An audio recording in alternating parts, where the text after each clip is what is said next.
ومن يضلله فلا هادي له وأشهد أن لا إله إلا الله وحده لا شريك له وأشهد أن محمدا عبده ورسوله يا أيها الذين آمنوا اتقوا الله حق تقاته ولا تموتن إلا وأنتم مسلمون يا أيها الذين آمنوا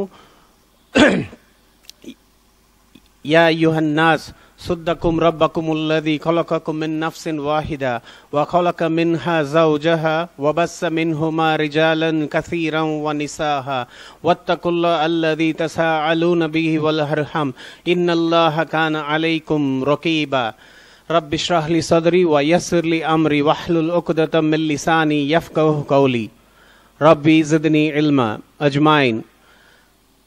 السلام عليكم. கண்ணியமிக்க சகோதர சகோதரிகளே,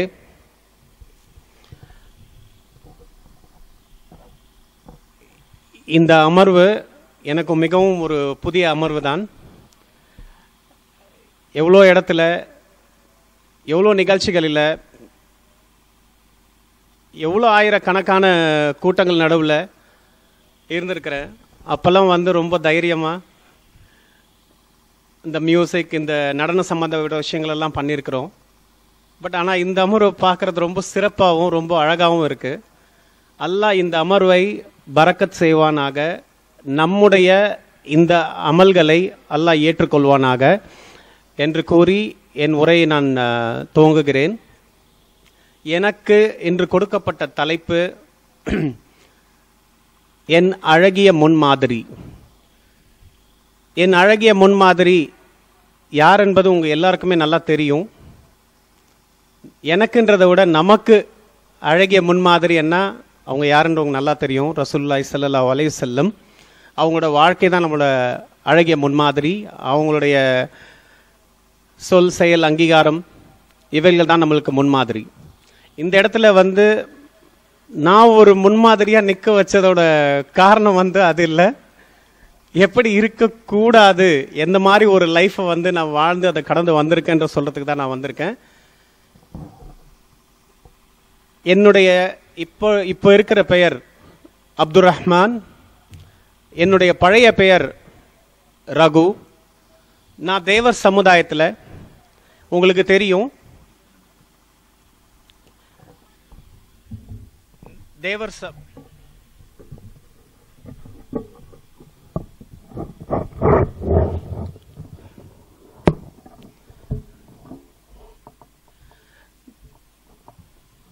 சமுதாயத்தில் முக்குலத்தோர் சொல்லுவாங்க. அதில் பார்த்தீங்கன்னா கல்லர், மறவர், அகமுடையர்னு சொல்லுவாங்க. அதில் அகமுடையோர் அந்த குலத்தை சார்ந்தவன்.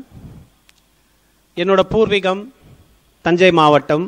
அதில் முத்துப்பேட்டையை தாண்டி தில்லை விலாகம் அப்படின்ற ஒரு குக்கிராமம் இருக்குது. அதுதான் என்னோட பூர்வீகம். ஆனால் நான் பிறந்தது வளர்ந்தது எல்லாம் சென்னையில் மயிலாப்பூரில் சாந்தோம் அப்படின்ற பகுதியில் தான் நான் பிறந்தது வளர்ந்தது எல்லாம். என்னுடைய தந்தையின் பெயர் சுப்பையா. அவர் இன்ஸ்பெக்டர் ஆஃப் போலீஸ், கிரைம் டிபார்ட்மெண்ட்டில் வேலை செஞ்சுருந்தாங்க. என்னோட தாய் சுப்புலக்ஷ்மி, அவங்க ஹவுஸ் ஒய்ஃப். அதே மாதிரி என் கூட பிறந்தவர்கள் 3 சகோதர சகோதரிகள். அதில் 2 பேர் மூத்த சகோதரர்கள். இளையவள் என்னோட தங்கச்சி.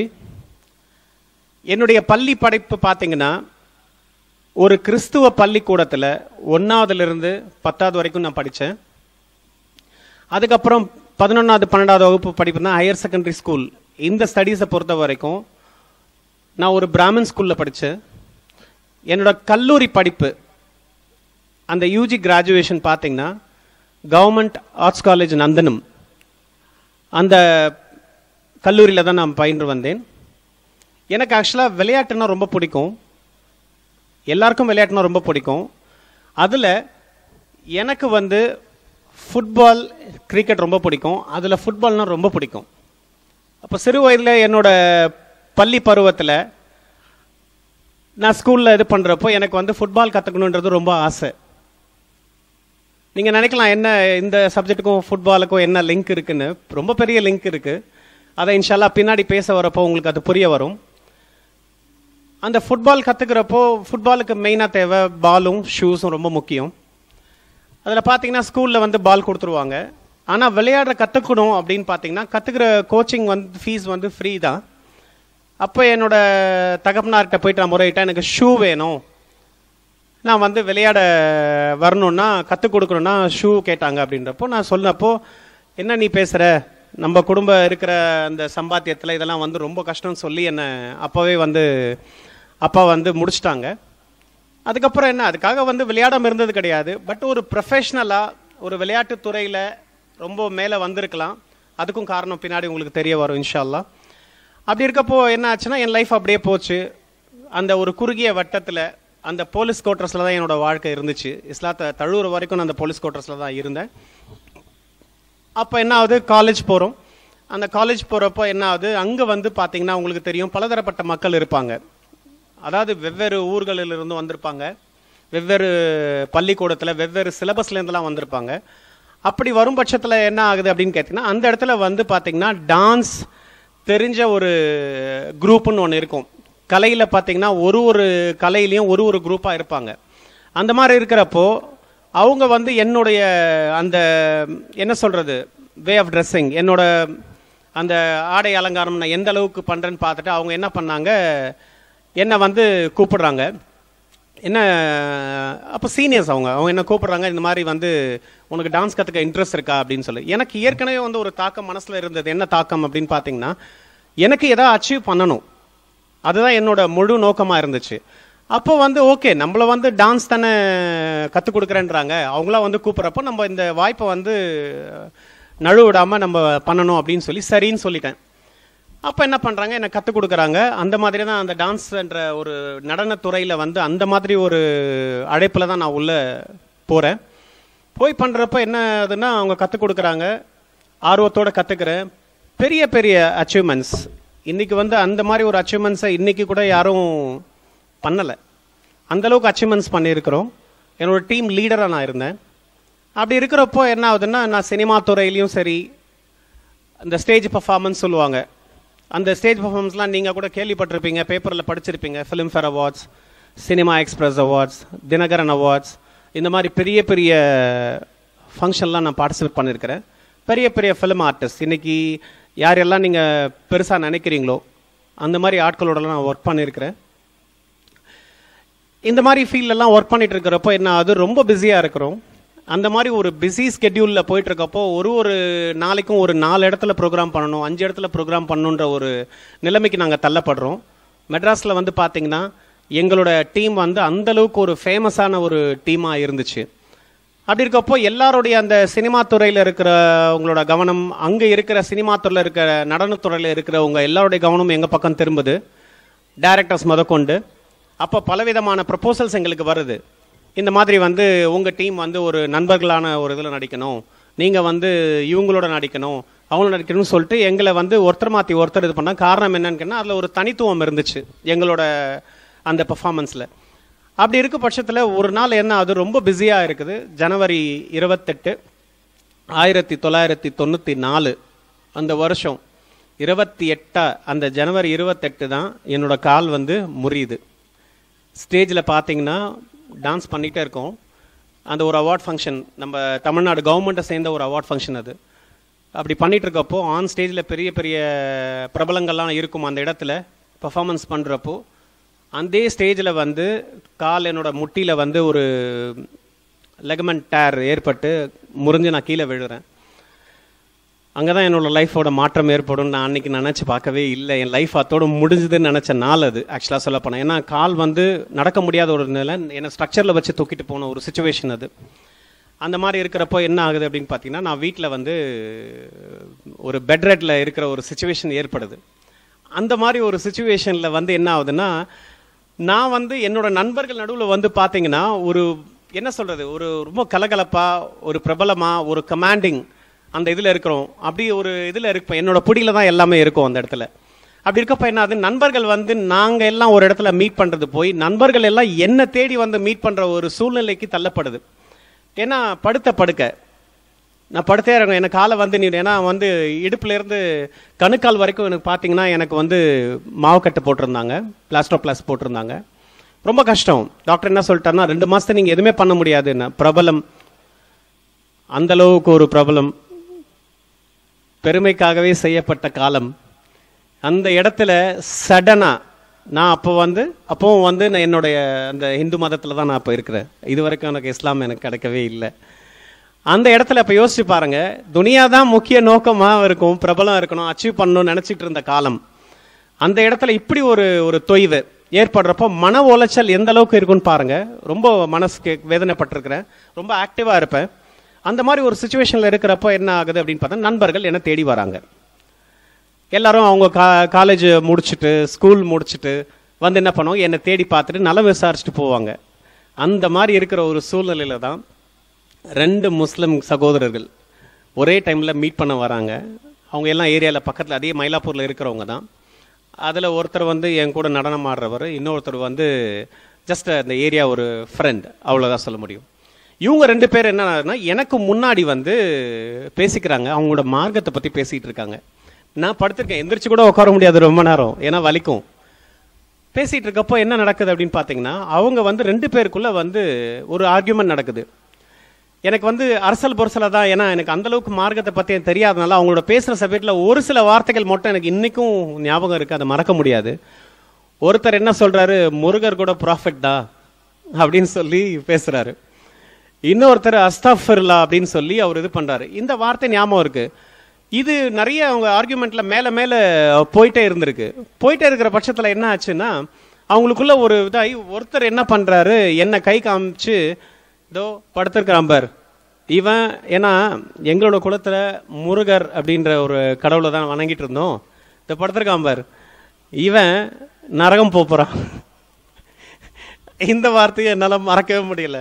நரகம் போகிறான்னு சொன்ன உடனே இந்த பக்கத்தில் இருக்க சகோதரர் என்ன பண்ணுறாரு, என்ன நரகம் போறாருன்னு இவனு சொன்னோடனே அவர் மனசுல அன்னைக்கு போட்ட அல்லாஹ் உள்ளத்துல கொடுத்த அந்த உணர்வு தான்.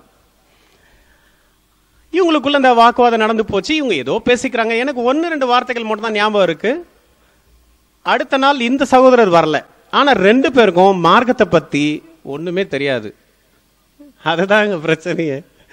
அந்த மாதிரி ஒரு சூழ்நிலை என்ன பண்றாங்க, இந்த இன்னொருத்தர் இருக்கார் பாருங்க, அவர் உள்ளத்துல அல்லாஹ் போட்டு அவர் என்ன சேஸ் பண்றார். நல்லா கேட்டுவாங்க, எங்க மாறுது பாருங்க. ஒரு விதி ஒருத்தரை எப்படி வந்து மாத்தினா, ஸ்டார்டிங்லேயே கேட்ட துவா மாதிரி, அல்லாஹ் எவர் ஒருவரை நேர்வழிப்படுத்தி விட்டானோ அவரை யாராலும் வழிகெடுக்க முடியாது. அல்லாஹ் எவர் ஒருவரை வழிகேட்டில் விட்டு விட்டானோ அவரை யாராலும் நேர்வழிப்படுத்த முடியாது. இந்த வசனம் இந்த இடத்துல பொருந்தும். அப்படி ஒரு சுச்சுவேஷனில் என்ன பண்ணுறாரு, அவர் என்கிட்ட வந்து பேசுகிறார். நீ வந்து நரகம் போயிடுவ, நீ வந்து உன்னோட கடவுளை நீ வேண்டது. அவங்களோட தாவா மெத்தடை இப்படி தான் இருந்துச்சு. தாவான்னு கூட தெரியாது, அந்த வார்த்தை கூட அவங்களுக்கு தெரியாதுன்னு வச்சுக்கோங்களேன். நீ நரகம் போயிடுவ, நீ வந்து நீ வணங்குறது சிலை வந்து தப்பு, நீ வந்து அல்லாவை தான் வணங்கணும். நல்லா கேட்டுங்க, அவுட் ரைட் தாவா. ஃபிரௌனுக்கு கூட இந்த அளவுக்கு சொல்லியிருக்க மாட்டாங்க போல இருக்கு. அவுட் ரைட் தாவா நேரில் சொல்கிறப்போ எனக்கு அப்படியே மனசே உடஞ்சி போச்சு. என்னன்னா இது சடனாக வந்து நம்ம ஃப்ரெண்ட்ஸு, ஏன்னா ஃப்ரெண்ட்ஸ்குள்ளே உங்களுக்கு ஒரு பாலிசி இருக்கும், அந்த ஹிந்து நண்பர்கள் மெஜாரிட்டி இருக்கிற இடத்துல முஸ்லீம் கிறிஸ்டியன்ஸ் இவங்கெல்லாம் மொத்தமாக இருக்கிற இடத்துல எப்போவுமே ரிலீஜனை பற்றி பேசவே மாட்டாங்க. காரணம் என்ன கேட்டால் சொல்லுவாங்கன்னா, இல்லை இது வேண்டாம், இது பேசினா வந்து நம்மளுக்குள்ள சண்டை வரும்ன்றது வழக்கமாக இருக்கிற ஒரு நடைமுறை. அப்படி இருக்கப்போ என்ன ஆகுது, இவர் வந்து என்ன பண்றாருன்னா அலுஃபா தனியாக தான் என்ன மீட் பண்றாரு, மற்ற சகோதரோட மீட் பண்ணவே இல்லை. அந்த ஒருத்தர் ஆர்கியூ பண்ண வரும், அதுக்கப்புறம் சீன்ல அவர் வரவே இல்லை. அவர் ஏதோ வருவார், பாப்பாரு, போவார், அப்படிதான் இருந்துச்சு. அப்போ ஒரு நேரில் வந்து சொல்றாரு, இந்த மாதிரி நீ சிலையை வணங்க தவறு, நீ வந்து அல்லாவை தான் வணங்கணும், அல்லாஹ் தான் உண்மையான கடவுள், உன்னை என்னையும் படைச்சவன் அவன் தான் அப்படின்னு சொல்லி அவர் க்ளோஸ் பண்றாரு. நான் சாதாரணமாக கேட்டு கம்னு விட்டுட்டேன். சரி, ஏதோ இன்னைக்கு ஒரு நாள் ஏதோ பேசிட்டாரு போறாருன்னு சொல்லிட்டு விட்டாச்சு. இது தொடருது, அவர் உள்ளத்துல இன்னும் ஸ்ட்ராங்காகவே நிற்கிது, குறையவே இல்லை. அந்த தாக்கத்தை நான் அடுத்தடுத்த நாட்களில் நான் உணர்றேன். அப்போ என்கிட்ட கேட்குறாரு, நீ வந்து வணங்குறது தப்பு, நீ ரியலைஸ் பண்ணியா இல்லையா அப்படின்னு சொல்லி கேட்குறாரு. நான் ரியலைஸ் பண்ணல, என்ன லூஸ் மாதிரி பேசிகிட்டு இருக்க, என்னோட மூதாதையர்கள், என்னுடைய தாய் தந்தையர்கள், என்னுடைய சொந்தக்காரர்கள் இவ்வளோ பெரிய தமிழ்நாட்டில் வந்து இத்தனை பேரும் வந்து நாங்கள் சிலைகளை வணங்கி கொண்டு இருக்கின்றோம், இது தவறுன்னு சொன்னால் நீங்கள்னா முட்டாள் சொல்றியா அப்படின்னு சொல்லி இப்படியே ஓப்பனாக கேட்குறோம். அதோட அந்த கான்வர்சேஷன் முடியுது. அந்த இடத்துல அந்த கான்வர்சேஷன் வந்து க்ளோஸ் ஆகிட்டு வந்து அவரும் வந்து அதுக்கு மேலே, ஏன்னா அவருக்கு தாவா கொடுக்க தெரியாது இல்லையா, அதனால் அவருக்கும் ஃபர்தராக பேசலை. என்னோட நிலைமை வந்து எனக்கு என்னென்னா, சுபானல்ல, எனக்கு வந்து நான் இந்த மாதிரி ஒரு நிலைமை படுத்துக்கிறேன்னே, எனக்கு கால் கொஞ்சம் நடக்க வந்தால் கூட இந்த இடத்த விட்டு போயிடுவேன். ஏன்னா வர வர எவ்ரிடே வந்து ப்ரெஷர் வந்து ஏறிக்கிட்டே போகுது. அந்த ஒரு சூழ்நிலையில் எனக்கு கால் கொஞ்சம் சரியாகுது. சரியாகிறப்ப என்ன பண்ணுறேன், நான் வந்து படுத்த படுக்கையில் அவர் வரப்போ என்ன பண்ணுறேன்னா தூங்குற மாதிரி நடிப்பேன். அவன் வந்து நேராக என்ன பண்ணுவான், எங்கள் அம்மா கிட்ட கேட்பான், என்ன இந்த மாதிரி என்ன பண்ணுறான் ரகு அப்படின்னு கேட்குறான். இல்லைப்பா அவன் தூங்குறான், நைட்லாம் தூங்கல போல இருக்குன்னா அவன் அதை கேட்டான் போயிடுவான். ஆனால் நான் முழிச்சிக்கிட்டு தான் இருப்பேன். ஏன்னு கேட்டிங்கன்னா எனக்கும் ஆர்குமெண்ட் பண்ணுறதுக்கு எதுவும் தெரியாது, அவருக்கும் ஃபர்தராக எடுத்து வைக்கவும் தெரியல. இதுதான் சுச்சுவேஷன், இப்படி போயிட்டு இருக்கு. அதுக்கப்புறம் என்ன பண்ணான், வர டைமில் கொஞ்ச நாள் கழிச்சு அப்படியே ஒரு 1.5 months அப்படி கழிஞ்சதுக்கப்புறம் என்ன பண்ணுறேன், நான் நடந்து வெளியே போக ஆரம்பித்தேன். அவங்க வர டைமில் நான் இருக்க மாட்டேன், ஓடிடுவேன். எங்கடா எப்போ பார்த்தாலும் வந்து நம்ம வந்து ஒரு முஸ்லீமை மாற்றிடுவோம் போல இருக்குன்னு சொல்லிட்டு அந்த ஒரு பயம் எனக்கு வந்துருச்சு. என்னோட வீக்னஸ் வந்து எனக்கு அந்த ஃபீல் ஆக ஆரம்பிச்சிருச்சு. அப்போ என்ன பண்ணுறேன், இவரை பார்த்து ஒதுங்கி போகிறது, இவரை பார்த்தா பேசுறது கிடையாது, இவரை பார்த்தா ஓடுறது, இவரை பார்த்தா மறைஞ்சு போகிறது. எதிர்த்து பேச தைரியம் இல்லை, ஆனால் வந்து அவர்கிட்ட நின்று பேசுறதுக்கு என்கிட்ட எதுவுமே இல்லை. அப்போ இதே மாதிரி ஒரு சூழ்நிலை போகிறப்ப என்ன பண்ணுறேன், ஒரு காலகட்டத்தில் இந்த XY இந்த 2 பேரை விட்டுட்டு Z ஒருத்தரை மீட் பண்ணுறேன். நல்லா கேட்டுக்கோங்க. அப்போது அவரும் ஒரு முஸ்லீம் தான். அவர்கிட்ட என்னன்னா, ஏன்னா இந்த 2 பேரில் கேட்டால் ஈகோ, ஏன்னா 2 பேர் சண்டை போட்டிருக்கோம், ஒருத்தருக்கு ஒன்றுமே தெரியாது, இடகுடமாக பேசிட்டு போகிறான், அவனால தான் இந்த பிரச்சனை வந்தது, இவன் வந்து இப்படி பேசுகிறப்போ இருந்தாலும் அவங்க உற்ற சகோதரர்கள், அந்த நண்பர்கள், அந்த நண்பர்கள் வந்து சொல்கிறது, சரி எதுக்காக வந்து இந்த மாதிரி வந்து நம்மளை போய் இவ்வளோ நாள் பேசாதவன் இன்னைக்கு பேசணும், சரி என்னதான் இருக்குன்னு பார்ப்போமே. சார் இங்கே கேட்டால் ஈகோ ப்ராப்ளம், என்னோட இமேஜ் போயிடும், டிக்னிட்டி போயிடும், நம்ம சொசைட்டியில் ஒரு லெவலில் இருக்கிறோம். இவன்கிட்ட கேட்கக்கூடாது, நம்ம வேற யார்கிட்ட கேட்போம். 3வது ஒரு பர்சனை தேடி போகிறேன். அந்த தேடி போய் அவர்கிட்ட கேட்குறேன், இந்த மாதிரி வந்து முஸ்லீம் பற்றி தெரியணும், ஏன்னா இஸ்லாம் பற்றி தெரியணும் எனக்கும் எதுவுமே தெரியாது, முஸ்லீம் பற்றி தெரிஞ்சுக்கணும் அப்படின்னு சொல்கிறப்போ அவன் அந்த பையன் வந்து புரிஞ்சுக்கிட்டான். அவனுக்கும் ஆக்சுவலாக விஷயம் தெரியாது. அவன் என்ன பண்ணுறான், ஒரு தாடி வச்ச பாய் கிட்ட கூப்பிட்டு போகிறான். நேராக அவர் வந்து மஸ்ஜிதோட தொடர்பு உள்ளவர், அவர்கிட்ட என்னை கூப்பிட்டு போகிறான். கூப்பிட்டு போகிறப்போ என்ன ஆகுது, அவர் என்னை பார்த்த உடனே பதற ஆரம்பிச்சிட்டாரு. ஏன்னா அந்த இடத்துல பிரபலமாக இருந்த ஒரு கேரக்டர், என்னப்பா இவரை கூப்பிட்டு வந்திருக்கிற அப்படின்னா. பிரபலம்னா 2 விஷயத்தில் பிரபலம். ஒன்று போலீஸ்காரன் புள்ள, இன்னொன்று வந்து நடனத்தில் ரொம்ப ஃபேமஸ். என்னை பார்த்து பயந்தாரு. பயந்ததுக்கு காரணம் என்னன்னு கேட்டிங்கன்னா, ஒரே ரீசன் தான், ஒன்றும் இல்லை, இந்த சிட்டுக்குருவி வியாபாரம் சொல்லுவாங்க இல்லையா, ஃபாரின்லேருந்து பொருட்களை எடுத்துகிட்டு வந்து விற்கிறது. எங்கப்பா கண்டா அவருக்கு பயம், எங்கடா இதை போட்டு இதை சாக்கா வச்சு நம்மளே தான் பண்ணிட போறான்னு சொல்லிட்டு கடகடன்னு உள்ள போய் ஒரு தடி புக்கை கொண்டு வந்து கையில கொடுத்து நீ கிளம்புப்பான்னு சொல்லி என்ன அனுப்பிச்சிட்டார். எனக்கு ஆக்சுவலா வந்து என்னடா எனக்கு ஒன்றும் புரியல, என்னடா வந்து இந்த மாதிரி ஒரு ரியாக்ஷனை கொடுக்குறாரு, நம்ம ஏதோ கேட்கலாம் தெரிஞ்சுக்கலாம்னு வந்திருக்கோம் அந்த மாதிரி சொல்றாரு. இந்த பையன்கிட்ட கேட்குறேன், இல்லப்பா அவர் இந்த மாதிரி ப்ராப்ளம் நல்லா பயந்துருப்பாரு, ஒன்றும் இல்லை, சரிப்பா இந்த பண்ணிப்பா படின்னு சொல்லி கொடுக்குறாரு. அப்போ எனக்கு கரெக்டா அந்த மார்ச் மாதம் ஜனவரி 28 இந்த சம்பவம் நடந்து சொன்னீங்களே, கால் உடஞ்ச சம்பவம். அதுக்கப்புறம் பிப்ரவரி, அதுக்கப்புறம் மார்ச்சில் வந்து, ஏன்னா ஏப்ரல் மேலே எக்ஸாம் இருக்கும். அந்த எக்ஸாமுக்கு வந்து நைட்டு தான் படிக்கிற பழக்கம், எனக்கு காலையில் படிக்கிற பழக்கம் கிடையாது. எனக்கு படிப்புனால ஆகாது, அது ஒரு விஷயம். அந்த தடியாக ஒரு புக்கு கொடுத்தாரு பார்த்தீங்களா, அந்த புக்கை கொண்டு வந்து என்னோட புக்ஸோட செக்ஷன், எங்கள் 4 பேருக்கும் 4 ரேக் இருக்கும், என்னோட ரேக்கில் வந்து அந்த புக்கை வச்சுட்டேன். எல்லாமே ஏன்னா நான் பிகாம் சப்ஜெக்ட் படித்தது, தடியாக தான் புக் இருக்கும், எல்லாம் அட்டை போட்டிருக்கோம். அதனால வந்து இந்த புக்கும் அட்டை போட்டு இருந்துச்சு, ப்ரௌன் கலர் அட்டை போட்டு வச்சிருந்தாங்க. அதனால ஒன்றும் தெரியல, யாரும் கண்டும் பிடிக்கல, ஏதோ அவங்க புக்கு பல இருக்குன்னு சொல்லிட்டு விட்டாங்க. நான் நைட் ஆனால் நான் மட்டும் தனியாக உட்காந்து படிக்கிற பழக்கம் எனக்கு. அப்போ நான் உட்காந்து படிக்கிறேன். அந்த படித்த புக்கு ஒன்றும் இல்லை, சீரத்து நபி தான் அந்த புக். அந்த சீரத்து நபி புக்கு என்னதான் இருக்குன்னு, ஏன்னா எனக்கு ஒன்றும் தெரியாது, இப்போ சொல்கிறேன் அது எந்த அளவுக்கு பிரசித்தி பெற்றதுன்றது இதுக்கப்புறம் தான் தெரிய வருது. அப்போ ஒரு சுச்சுவேஷனில் என்ன பண்ண, உட்காந்து கொஞ்சம் கொஞ்சமாக படிக்கிறேன். எக்ஸாமுக்கு படிக்கிறேன், இந்த புக்கை படிக்கிறேன், எக்ஸாம் படிக்கிறேன், இந்த புக்கை படிக்கிறேன். இப்படியும் ஒரு 1.5 months போக போக அதை படிக்க படிக்க பக்கத்து பக்கம் ஒரு என்ன சொல்கிறது, அந்த எமோஷன்ஸ், அந்த த்ரில்லிங், ஒரு கதையாக தான் அதை படித்தேன். ஓகே, இஸ்லாமிய புக்கு கொடுத்துருக்குறாங்க படிக்கிறோன்னு சொல்லிட்டு அந்த சம்பவங்களை அதை படிக்கிறப்போ என் உள்ளங்குள்ள ஒரு மாற்றம் ஏற்பட்டுக்கிட்டே இருக்கு. என்னோட பார்வை முஸ்லிம்களை நோக்கி அந்த பார்வை இருக்கு பார்த்தீங்களா, அந்த பார்வை வந்து ஒரு கனிவோட என்னோட பார்வை மாறுது. அவங்கள பார்த்தா எனக்கு பிடிக்குது, எனக்கே தெரியல.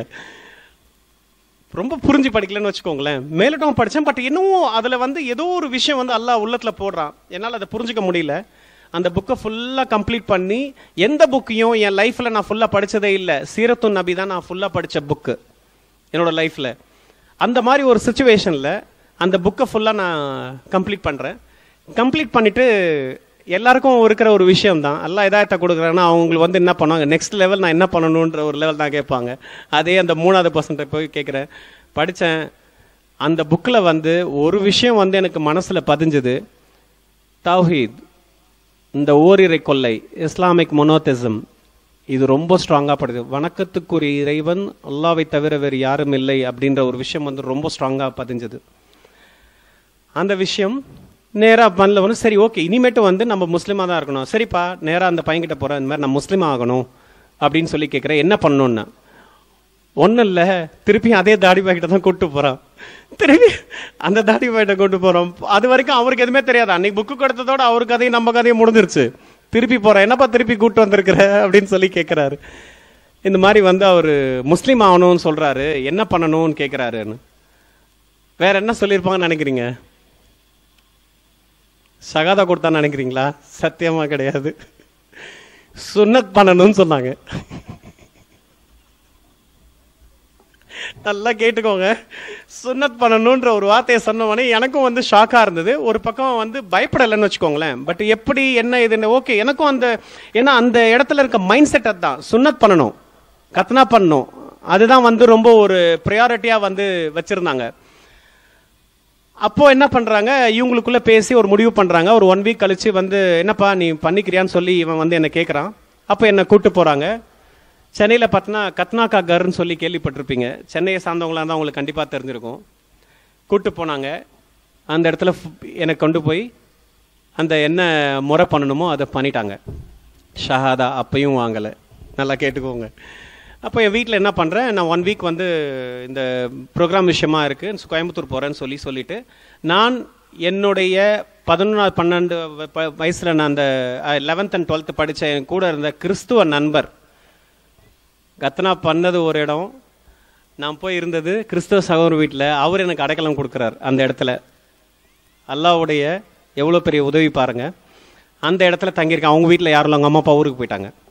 அந்த மாதிரி ஒரு சுச்சுவேஷனில் அந்த இடத்துல எனக்கு வந்து பண்ணி முடிச்சு 1 வீக் ஆச்சு. ஏன்னா அதுக்கு மேலே வந்து அங்கே இருக்க முடியாது. அப்போ வீட்டுக்கு திரும்பி வரேன். வீட்டுக்கு திரும்பி வரப்போ என்ன அது என்னப்பா எல்லாம் முடிஞ்சான்னா, பேக்கை ஏதோ ஊருக்கு போயிட்டு வர மாதிரி ஒரு பில்டப் கொடுத்துட்டு கொண்டு போய் வச்சாச்சு. போயிட்டு குளிக்கிறேன். குளிச்சுட்டு லுங்கியை எடுத்துகிட்டு போய் காய போடுறேன். இதான் நடக்குது. காய போடுறப்போ என்ன ஆகுதுன்னா, எங்கள் அம்மா வந்து அந்த லுங்கியில் இருக்கிற அந்த ரத்தக்கரை, ஏன்னா 1 வாரம் தானே ஆச்சு, அந்த ரத்தக்கரையை பார்க்குறாங்க. அதை பார்த்த உடனே அவங்களுக்கு ஏதோ ஒரு சந்தேகம். ஷைத்தான் தான் அவங்களுக்கு தெரியும்ல, உள்ளத்தில் ரொம்ப சாதாரணமாக போடுவான். அது மட்டும் இல்லை, நான் எந்த கிறிஸ்துவர் வீட்டுக்கு அடைக்கலம் போனனோ அவர் என் வீட்டோட ரொம்ப க்ளோஸ் ஃப்ரெண்டு. அவர் வந்து விஷயத்த சொல்லிட்டு இருக்காரு, எனக்கு தெரியாது. இது அவங்க எங்கள் அம்மாவுக்கும் அவருக்கும் மட்டும் நடந்திருக்கு, இந்த கன்வர்ஷன் நடந்துருக்கு. அது பின்னாடி தான் தெரிய வந்துச்சு. அவர் கொண்டு போய் நேராக என்ன அங்கே சேர்த்துட்டார், விஷயத்தை சேர்த்துட்டார். எங்கள் அம்மாவும் என்னை கேட்டாங்க. கேட்டு நான் அதுக்கு சரியாக பதில் சொல்லலை. அதெல்லாம் ஒன்றும் இல்லைம்மா, அதெல்லாம் ஒன்றும் இல்லை, தொடையில் அடிபட்டிருக்குன்னு சொல்லி அப்படியே விட்டுட்டேன். காலங்கள் போச்சு, ஆறுச்சு, எல்லாமே சரியாச்சு, அத்தோட முடிஞ்சது. அதுக்கப்புறம் திருப்பியும் வரேன். நெக்ஸ்ட் என்னப்பா பண்ணணும், அதே நண்பர்கிட்ட வந்து கேட்குறேன், நெக்ஸ்ட் என்ன பண்ணணும் அப்படின்னு கேட்குறேன். தொழுவணும். நல்லா கேட்டுக்கோங்க. தொழுவணும். ஓகே சரிப்பா, எங்கப்பா போகணும்? சரி நீ என்ன பண்ணு, இந்த டைமில் சாயந்தரம் இந்த இடத்துல வந்து அந்த அருண்டல் ஸ்ட்ரீட்னு சொல்லி அந்த இடத்துல ஒரு மஸ்ஜித் இருக்குது, நீ அந்த டைமுக்கு அங்கே வந்துரு அப்படின்னு சொல்கிறாரு. இவரும் வராரு. வந்து நேராக நல்லா கேளுங்க, ஷஹாதா கொடுக்கல, தொழுகை எப்படி பண்ணுன்னு தெரில, சுன்னத் மட்டும் பண்ணியாச்சு. நேராக கொண்டு போய் தொழுகையில் நிற்க வச்சுட்டான். கை நான் கழுவுற மாதிரியே கழுவு அப்படின்னு சொல்லி உதெடுக்கிறதுக்கு சொல்லி கொடுத்துருக்கேன். அதே மாதிரி அவன் பண்ணுற மாதிரியே பண்ணிட்டு நில்லு, என்ன ஆக்ஷன் பண்ணுறோமோ அந்த ஆக்ஷனை அப்படியே பண்ணணும் அப்படின்னா. சரி ஓகே, நம்ம டான்ஸில் இருந்ததுனால இந்த ஆக்ஷன் இந்த மூவ்ஸ் எல்லாம் வந்து நல்லா தெரியும், அதை அப்சர்வ் பண்ண முடியும் என்னால். என்ன பண்ணுறாங்களோ அப்படியே கிளிப்புள்ள மாதிரி அவங்க பண்ணுறதெல்லாம் பண்ணேன். ஆனால் திருப்தி அளிக்கலை. ஏதோ ஓத வேண்டியதை ஓதுனா தானே உங்களுக்கு திருப்தி வரும் தொழுகையில். அந்த மாதிரி ஒரு சுச்சுவேஷன் வரப்போ இது ஒரு 2-3 நாள் இந்த மாதிரி ஓடுது. நான் எதுவும் கேள்வி கேட்டுக்கல, எதுவும் பண்ணிக்கல. திருப்பியும் அவங்ககிட்ட வந்தேன். என்னப்பா என்னென்னவோ ஓதுறாங்க, ஏதோ சொல்றாங்களே, எனக்கு எதுவுமே தெரியல அப்படின்றப்போ என்ன திருப்பியும் அதே தாடி பாய் கிட்ட தான் போறான். போயிட்டு அவர்கிட்ட இந்த அனஃபி மத புக்குன்னு சொல்லி தொழுகை அப்படின்னு சொல்லி ஒரு புக் இருக்கும், பச்சை கலர்ல, உங்களுக்கு எல்லாருக்கும் தெரிஞ்சிருக்கும். அந்த புக்கை கையில கொடுத்து இதை வந்து நீ படிச்சுக்கோ, படிச்சு இதுல இருக்க துவா, இதுல இருக்க பிரேயர்ஸ் தான் நீ வந்து ப்ரே பண்ணணும்னு சொன்னான். அதே மாதிரி திருப்பியும் அதே எக்ஸாம் டைம் அதே மாதிரி உட்காந்து மனப்பாடம் செஞ்சு நான் வந்து இவங்களோட சேர்ந்து தொழுக வரேன். இப்படி காலங்கள் இப்படி தான் ஓடுச்சு என்னோட தொழுகை. 5 வேளை தொழுகணும் தெரியும், பட் ஆனால் 5 வேளை தொழுக முடியாத ஒரு சுச்சுவேஷனாக இருக்கும். ஏன்னா சில கட்டங்களில் வந்து எனக்கு நிறைய விஷயங்கள் பண்ண முடியாத சுச்சுவேஷன் இருக்கும். ஏன்னா அந்த இடத்துல பிரபலமாக இருந்ததுனால நான் போகிறது வர்றது எல்லாமே, ஏன்னா ஒரு பிரபலம் அப்பாவை வச்சு, இன்னொரு பிரபலம் என்னோட நடனத்தை வச்சு இருந்துச்சு. இப்படித்தான் வந்து காலங்கள் கொஞ்ச நாள் போச்சு. போகிறப்போ ஷஹாதத் நீங்கள்லாம் ஆர்வமாக எதிர்பார்த்துட்டு இருக்கீங்க, எப்போ தான் ஷஹாதத் இவர் கொடுத்தாருன்ற விஷயம். கண்டிப்பாக அதை சொல்லணும். கெசட்டில் சேஞ்ச் பண்ணுறது அப்போ தாங்க நாங்கள் ஷஹாதத்தே கொடுத்தேன். எவ்வளோ காலங்கள் போச்சுன்னு நினைக்கிறீங்க? கெசட்டில் சேஞ்ச் பண்ணுறப்போ பள்ளிவாசல் இருந்து அந்த கமிட்டியிலேருந்து நம்மளுக்கு ஒரு சர்டிஃபிகேட் வரணும். அப்போ வந்து கூப்பிட்டு உட்கார வச்சு இமாமும் வச்சு ஷஹாதத் வாங்குறாங்க என்கிட்ட. வாங்கி கொடுத்து தான் என் பெயர் மாற்றம் ஏற்பட்டது. அதே அடிப்படையில் என்னோட ஒரு பக்கம் என்ன ஆகுது, என்னோட கல்லூரி படிப்பு முடியுது.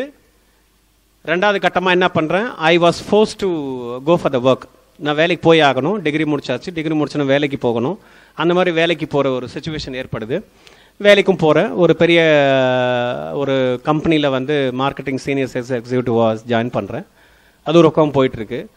இப்படி போயிட்டுருக்கு. ஒரு பக்கம் டான்ஸ், ஈவினிங் வந்தால் அது ஒரு ஹாபி. நல்லா கேட்டுக்கோங்க, யாருமே என்னோட ஷஹாதத்தை வாங்காதவங்க மியூசிக் டான்ஸ் ஹராம் அப்படின்ற ஒரு விஷயத்த சொல்லியிருப்பாங்கன்னு நினைக்கிறீங்களா? கண்டிப்பாக கிடையாது.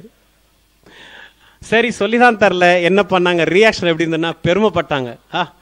நம்ம முஸ்லீம் சகோதரர் ஒருத்தர் ஒரு பக்கம் ஏஆர் ரஹ்மான் மியூசிக்கில் ஃபேமஸ், இந்த இடத்துல அப்துல் ரஹ்மான் டான்ஸ், இவங்க 2 பேரும் காம்பினேஷன் கொடுத்தா சூப்பராக இருக்கும். அந்த மாதிரி ஒரு சுச்சுவேஷனை கொண்டு வந்து நிப்பாட்டிட்டாங்க. சிந்தனைகள் பார்த்தீங்கன்னா பயங்கரமான ஒரு சிந்தனை. ஏன்னா அவங்களுக்கு எதுவுமே தெரியலை. அதனால யாருமே வந்து என்னோட மியூசிக் டான்ஸ்ன்றது ஹராம்ன்ற ஒரு விஷயத்த நம்ம சகோதரர்கள் யாருமே சொல்லவே இல்லை.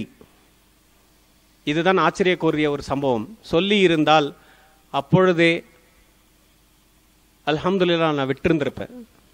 ஸோ இந்த 3 விஷயம் லைஃப்ல, ஒரு பக்கம் இஸ்லாமிய மார்க்கம், ஒரு பக்கம் என்னுடைய வேலை, இன்னொரு பக்கம் டான்ஸ், இது 3மே கண்டினியூ ஆகுதுங்க. இப்படி போயிட்டு இருக்க கரெக்டாக வந்து நோம்பு மாதம் வருது. நோம்பு மாதம் தாங்க அடுத்த டேர்னிங் பாயிண்ட் என் லைஃப்பில் நடந்தது. அந்த நோம்பு மாதத்தில் நோம்பு துறப்போ பள்ளியோட தொடர்பு உங்களுக்கு அதிகமாகும். நார்மலாக தொழாதவங்க கூட அந்த நோம்பு மாதத்தை தொழப்போ அவங்களுக்கு எல்லாருக்கும் தெரிஞ்சிருக்கும். நம்மளும் அப்படி தான் வாழ்க்கையை அமைச்சிருந்துருக்கிறோம். அந்த மாதிரி டைமில் போகிறப்போ என்னோட ட்ரெஸ்ஸிங்கில் எந்த மாற்றமும் ஏற்படலை. உள்ளத்தில் மட்டும்தான் மாற்றம், பட் ஆனால் என்னோட செயல்லையோ என்னோட உடையிலையோ மாறலை. ஏன்னா டான்சர், எனக்கு டான்சருக்கு உண்டான அந்த பேர் எனக்கு கிடைக்கணும். அதனால அந்த டான்சருக்கு உண்டான ஐடென்டிட்டியை வந்து மெயின்டைன் பண்ணேன். பட் இஸ்லாமியனா நான் என் ஐடென்டிட்டியை நான் மெயின்டைன் பண்ணவே இல்லை. இப்படி போகிறப்ப என்ன ஆகுது, ஒரு இடத்துலையும் பள்ளியில் பார்க்குறப்போ என்னோட அந்த தோற்றத்தை பார்த்துட்டு என்ன பண்ணுவாங்க, ட்ரெஸ்ஸிங்கில் பார்த்துட்டு கூப்பிடுவாங்க, உங்கள் பேர் என்ன, நீங்கள் எந்த ஏரியா அப்படின்னு கேட்பாங்க. அவங்க எந்த அடிப்படையில் கேட்டாங்கன்னு தெரியல.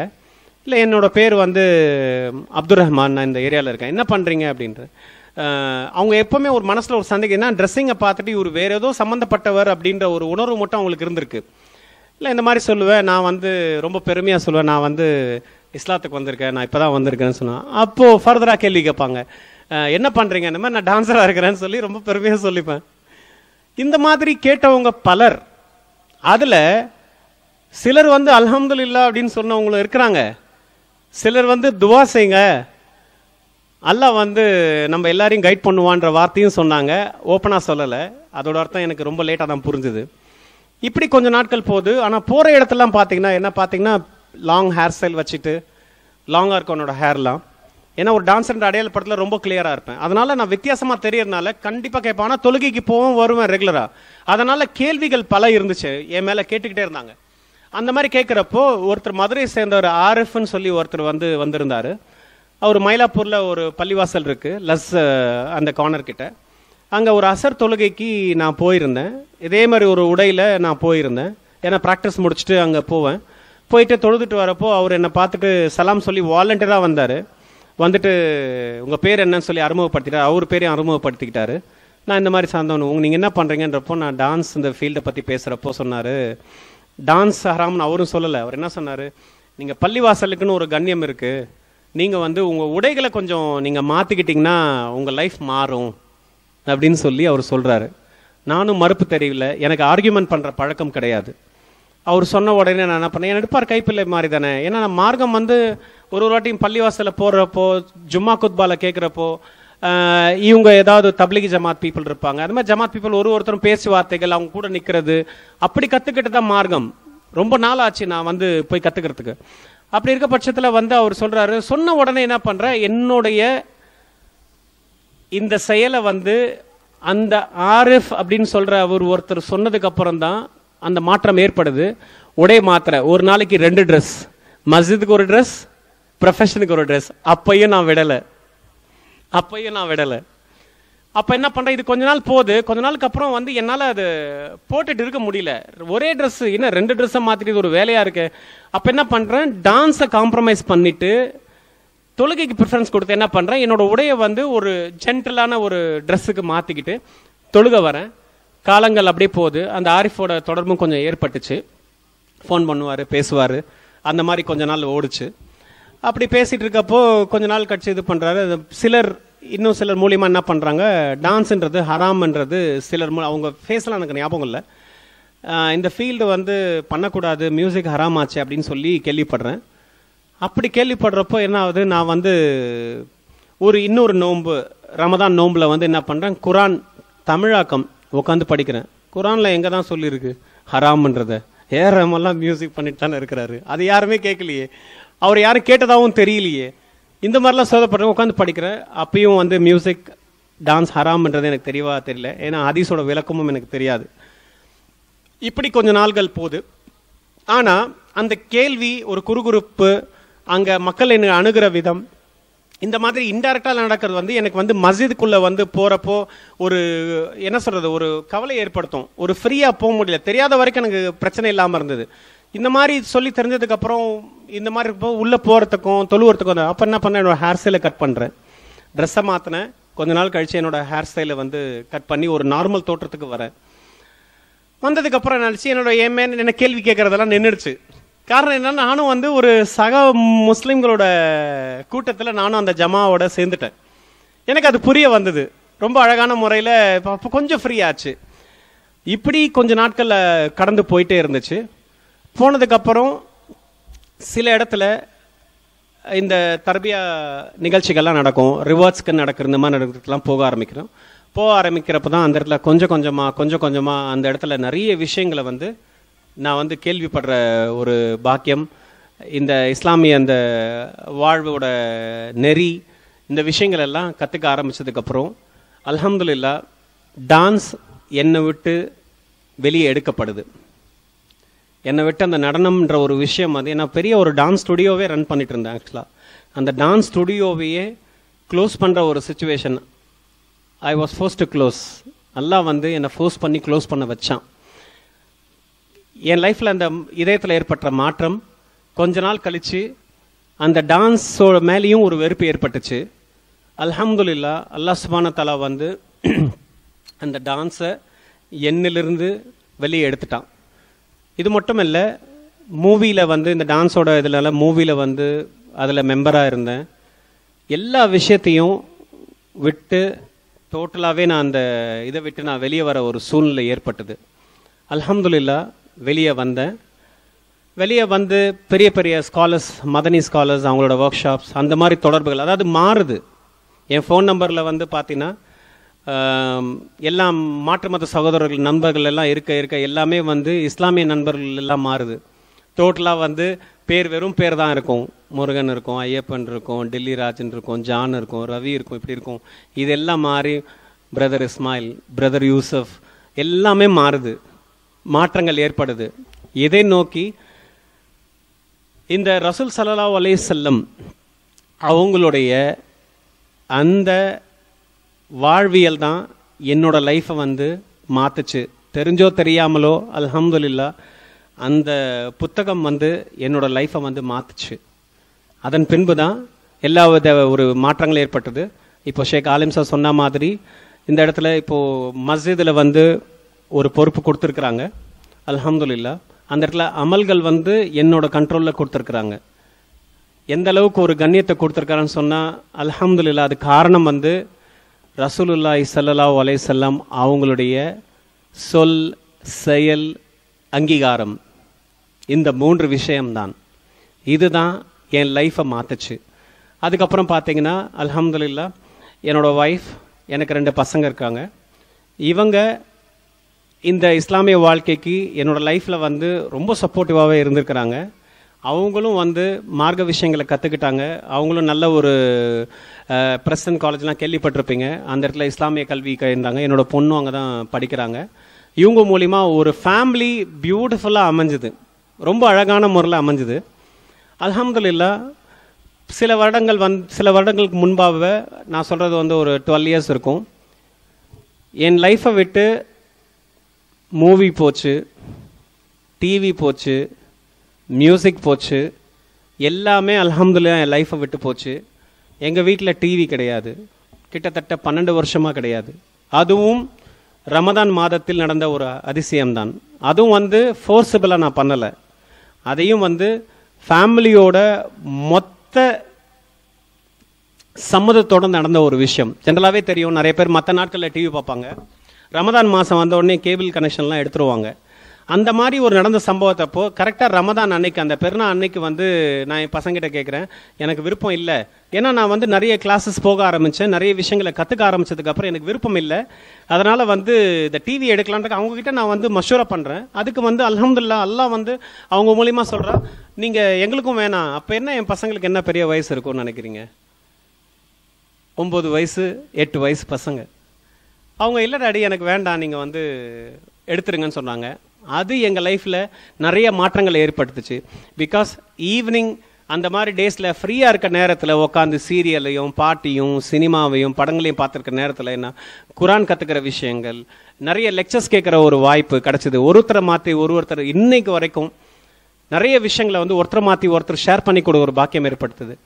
இப்போது ஒரு விஷயத்துக்கு வர, இப்போ பார்த்தீங்கன்னா நாங்கள் இந்த சமுதாயத்துக்கு புதிதாக வர வைக்கப்பட்டோம். நாங்கள் அங்கே இருக்கும் அத்தனை அனாச்சாரங்களையும் வெறுத்து ஒதுக்கி இந்த சன்மார்க்கம், இந்த சத்திய மார்க்கத்தை நோக்கி வந்திருக்கிறோம். ஆனால் நம்ம இஸ்லாமிய சமுதாயத்தில் பார்த்தீங்கன்னா ரொம்பவுமே வந்து பார்த்தீங்கன்னா அந்த western culture, music, dance, modelling, fashion designing, இந்த மாதிரி இஸ்லாமில் எதெல்லாம் தடுக்கப்பட்டதோ அந்த தடுக்கப்பட்ட விஷயங்கள் அனைத்தையும் வந்து எதெல்லாம் ஹராமாக்கப்பட்டதோ அது எல்லாமே வந்து ஆகமாக்கி கொண்டிருக்கிறாங்க. அதெல்லாம் பார்க்குறப்போ ரொம்ப கஷ்டமாக இருக்குது. நான் அன்னைக்கு அல்ஹம்துலில்லாஹ் என்னுடைய தோற்றத்தை வந்து மாற்றின, என் லைஃப் மாறுச்சு. இன்னைக்கு உங்கள் முன்னாடி வந்து பேசக்கூடிய ஒரு வாய்ப்பு கிடைச்சிருக்கு. இன்னைக்கு சுன்னத்தான அழகான தோற்றத்தில் இருக்க நம்ம மக்கள், அவங்களோட ஹேர் ஸ்டைலாக இருக்கட்டும், அவங்களோட தாடி விஷயமா இருக்கட்டும், அவங்களோட ட்ரெஸ்ஸாக இருக்கட்டும், எல்லாமே வந்து டோட்டலாகவே வந்து மாற்று மத சகோதரர்களோட ஸ்டைலுக்கு போயிட்டுருக்கு. இதை பார்க்குறப்போ ரொம்ப கஷ்டமாக இருக்குது, கோபமும் வருது சொல்லப்போனால். என்னடா இது, இவங்க இதை புரிஞ்சிக்காம இந்த லைஃப்பில் போய் மாட்டிக்கிட்டு இருக்காங்களே, எல்லாம் இதை நோக்கி இக்கரைக்கு அக்கறை பச்சைன்ற மாதிரி எல்லாரும் இங்கேருந்து அங்கே பார்க்குறப்ப அது பச்சையாக தான் தெரியும், அது அட்ராக்ஷனாக தெரியும்.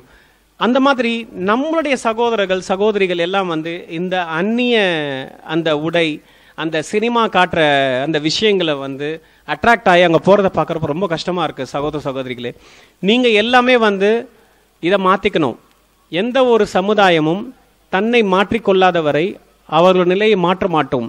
இன்றைக்கி உங்களுக்கு எல்லாருக்கும் நல்லா தெரியும், உலகளாவிய லெவலில் ஒரு இடத்துலையும் எடுத்துக்கோங்க, சிரியாவாக இருக்கட்டும், பர்மாவாக இருக்கட்டும், இந்த சைடு யூபியாக இருக்கட்டும், எந்த ஊராக வேணால் எடுத்துக்கோங்க, எல்லா இடத்துலையும் பார்த்தீங்கன்னா நம் மீது அடக்குமுறை அதிகமாகி கொண்டே இருக்கின்றது. அதற்கு காரணம் நாம் இந்த சுன்னாவை விட்டு வெளியே போனது தான். அல்லாஹ்வோட கட்டளையும் ரசூல் ஸல்லல்லாஹு அலைஹி வஸல்லம் வாழ்க்கையை நம்ம லைஃப்பில் எடுத்துக்காத ஒரே ரீசன்னால தான் இந்த அளவுக்கு நம் கஷ்டத்தை அனுபவிச்சுட்டு இருக்கோம். இது நாளைக்கு இந்த இடத்துக்கும் வர்றதுக்கு ரொம்ப நாள் ஆகாது சகோதர சகோதரிகளே. அதனால் நீங்கள் அனைவரும் தோற்றத்தில் மட்டும் இல்லாமல் உள்ளத்தாலும் செயலாலும் நீங்கள் அனைவரும் ஒரு இஸ்லாமியனாக செயல்பட வேண்டும் என்று உங்களை நான் தாழ்மையுடன் கேட்டுக்கொள்கிறேன். வாஹிர்தவானா அல்ஹம்துலில்லாஹி ரப்பில் ஆலமீன். அஸ்ஸலாமு அலைக்கும் வரஹ்மத்துல்லாஹி வரகாத்துஹு. சகோதர சகோதரிகளே, என்னுடைய ஒரு சிறிய வேண்டுகோள், என்னுடைய தாய், தகப்பனார், சகோதரர்கள் இவர்கள் அனைவருக்கும் நான் என்னால் முடிந்தவரை இந்த அழைப்பு பணியையும் இந்த மார்க்கத்தை பற்றி எடுத்து வச்சிருக்கிறேன். எல்லாரும் நீங்கள் துவா செய்யுங்கள். அல்லாஹ் நாடினாலே ஒழிய அவர்களுக்கு அந்த இதாயத்து கிடைக்காது. உங்களுடைய துவாக்களில் அவர்களை உங்கள் மனதில் வைத்து துவா செய்யுமாறு தாழ்மையுடன் கேட்டுக்கொண்டுகிறேன். அஸ்ஸலாமு அலைக்கும் வரஹ்மத்துல்லாஹி வரகாத்துஹு.